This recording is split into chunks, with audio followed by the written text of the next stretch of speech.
অনেক কিছু দেখেছি। আর এখানে ভাষা আন্দোলন হয়েছিল, তার জন্য আমাদের অনেক ভাই রক্ত দিয়েছে, তার জন্য আমি এখানে শ্রদ্ধা দিতে এসেছি ফুল দিয়ে। আমার এখানে এসে অনেক ভালো লাগছে এবং আজকে 21শে ফেব্রুয়ারি উপলক্ষে আমি এখানে হচ্ছে আমি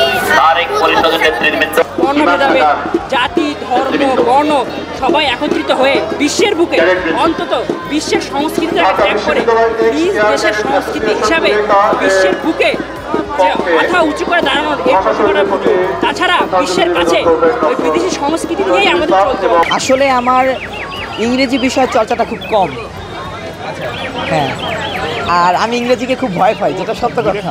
ছাত্র জনতার পরে এই বছর আমরা আরও বেশি উচ্ছ্বাস, আরও বেশি আনন্দময় জিনিস দেখতে পাচ্ছি, আরও মানুষের আরও বেশি উত্তেজনা দেখতে পাচ্ছি।